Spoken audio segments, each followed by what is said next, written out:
Welcome to bird media. నేను మీ పవన్ కృష్ణమూర్తి. ఆంధ్రప్రదేశ్లో జరిగిన భారీ లిక్కర్ స్కామ్లో సంచలనాలు నమోదయ్యాయి. రాష్ట్రంలో అధికారంలో ఉన్న సమయంలో వైసీపీ ప్రభుత్వం అమలు చేసిన లిక్కర్ విధానం వెనుక భారీ అవినీతి వ్యవస్థ పనిచేసిందని దర్యాప్తు సంస్థల విచారణలో ఒక్కొక్కటిగా బయటకొచ్చింది. తాజాగా ఎన్ఫోర్స్మెంట్ డైరెక్టరేట్ చర్యలు ఈ వ్యవహారానికి మరింత బలాన్ని చేకూర్చాయి. Prevention of money laundering act PMLA 2002 కింద దర్యాప్తు చేసిన ఎన్ఫోర్స్మెంట్ డైరెక్టరేట్ కేసిరెడ్డి రాజశేఖర్ రెడ్డి, ఆయన కుటుంబ సభ్యులు, అనుబంధ సంస్థలు, అలాగే బూనేటి చాణక్య, దొంతిరెడ్డి వాసుదేవరెడ్డి తదితరులకు చెందిన ఆస్తులను అటాచ్ చేసింది. మొత్తం 441.63 కోట్ల విలువైన ఈ ఆస్తుల్లో బ్యాంక్ ఖాతాలు, ఫిక్స్డ్ డిపాజిట్లు, భూములు మరియు ఇతర స్థిర చరాస్తులు ఉన్నాయి.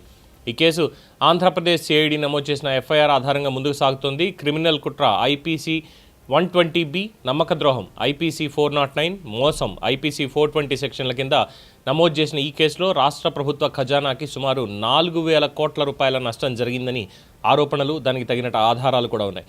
ఈ స్కామ్కి మూలం 2019 తర్వాత రాష్ట్రంలో అమలు చేసిన కొత్త లిక్కర్ పాలసీ అని ఎన్ఫోర్స్మెంట్ డైరెక్టరేట్ దర్యాప్తులో చెప్తోంది. 2019కి ముందు ఆంధ్రప్రదేశ్లో లిక్కర్ వ్యాపారం పూర్తిగా ఆటోమేటెడ్ సాఫ్ట్వేర్ వ్యవస్థ ద్వారా నడిచేది.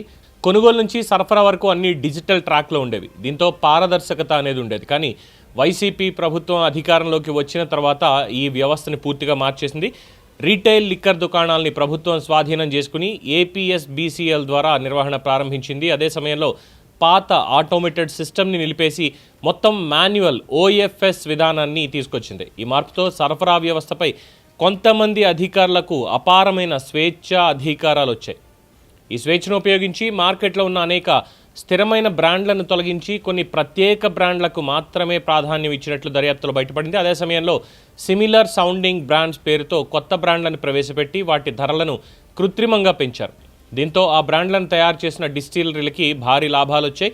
ఈ లాభాల్లో భాగాన్ని కిక్ బ్యాక్ల రూపంలో తిరిగి పంపిణీ చేసినట్టు ED చెప్తోంది. ఒక్కొక్క లిక్కర్ కేసుపై 15 నుంచి 20% వరకు లంచాలు వసూలు చేసినట్లు దర్యాప్తులో గుర్తించారు. డిస్టిలరీలు లంచాలు ఇవ్వకపోతే చెల్లింపులు ఆపడం, సరఫరా ఆర్డర్లు తిరస్కరించడం వంటి ఒత్తిళ్లు కూడా పెట్టినట్టు సమాచారం. ఈ మొత్తం వ్యవహారం నిర్వహణ కోసం ఒక భారీ లిక్కర్ సిండికేట్ పనిచేసిందని ED అంచనా వేస్తోంది. కేసిరెడ్డి రాజశేఖర్ రెడ్డి మరియు ఇతరులు కలిసి లిక్కర్ కొనుగోలు సరఫరా వ్యవస్థని పూర్తిగా నియంత్రిస్తూ సుమారు 3,500 కోట్ల స్థాయిలో స్కామ్ నడిపినట్లు దర్యాప్తు చెప్తోంది. కొన్ని డిస్టిలరీలు ఈ సిండికేట్ నేరుగా లేదా పరోక్షంగా నియంత్రణలో ఉన్నట్టు కూడా బయటపడింది. Adan distillery private limited, Leela distilleries private limited, UV distilleries private limited వంటి సంస్థలకి అసాధారణంగా అధిక వ్యాపార వాల్యూమ్ కేటాయించినట్టు అధికారులు గుర్తించారు. ఇక లిక్కర్ రవాణా టెండర్లలో కూడా భారీ అవకతవకలు జరిగాయని ఆరోపణలు ఉన్నాయి. ట్రాన్స్పోర్ట్ కాంట్రాక్ట్ను sigma supply chain solutions private లిమిటెడ్కి ఇచ్చి గతంతో పోలిస్తే చాలా ఎక్కువ రేట్లు నిర్ణయించినట్టు దర్యాప్తులో బయటపడింది. ఇది ఇక్కడతో ఆగలేదు. అక్రమ డబ్బును దాచేందుకు అనేక షెల్ కంపెనీలను ఏర్పాటు చేసి మనీ లాండరింగ్ చేసినట్టు ED గుర్తించింది. టెక్కర్, అరోయో, ఈజీ లోడ్ వంటి సంస్థల ద్వారా డబ్బును మళ్ళీ తిరిగి తీసుకొచ్చినట్టుగా అధికారులు చెప్తున్నారు. డిస్టిలరీలు కూడా నకిలీ కంపెనీల ద్వారా ఫేక్ బిల్లులు సృష్టించి బ్యాంకు లావాదేవీలను నగదుగా మార్చుకున్నట్లు దర్యాప్తు వెల్లడైంది. అనంతరం ఈ డబ్బును రియల్ ఎస్టేట్ రంగంలో పెట్టుబడులుగా మార్చారు. Ishanvi infra projects, ED entertainment, uni corporate solutions, tag developers వంటి సంస్థల ద్వారా భూములు కొనుగోలు చేసి హౌసింగ్ ప్రాజెక్టులు కూడా చేపట్టినట్టు గుర్తించారు. ఈ మొత్తం వ్యవస్థ ద్వారా ప్రతి నెల సుమారు 100 కోట్ల పైచిలుకు అక్రమ ఆదాయం వచ్చినట్లు ED అంచనా వేస్తోంది. ఇప్పటివరకు గుర్తించిన మనీ ట్రయల్ మాత్రమే 1,048.45 కోట్లకు చేరిందని అధికారులు చెప్తున్నారు.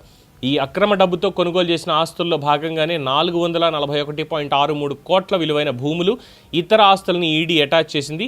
ఇంకా ఈ కేసులో దర్యాప్తు కొనసాగుతోందని, రాబోయే రోజుల్లో మరిన్ని వివరాలు బయటపడే అవకాశం ఉందని ED పేర్కొంటోంది. లిక్కర్ స్కామ్లో ఇది ప్రస్తుతం ఎన్ఫోర్స్మెంట్ డైరెక్టరేట్ అందించినటువంటి సమాచారం. మొత్తానికి ఓవరాల్గా 440 కోట్ల రూపాయలకు సంబంధించి ఆస్తులను అయితే జప్తు చేసింది. ఇక వైసీపీ నేతలు ఎవరెవరైతే దీంట్లో ఇన్వాల్వ్ అయి ఉన్నారో వాళ్ళ దాకా వెళ్తే తర్వాత ఎలా ఉంటుంది అనేది భవిష్యత్తు నిర్ణయించాలి. ఇది ఇప్పటిదాకా ఉన్నటువంటి update. For more updates keep watching the bird media.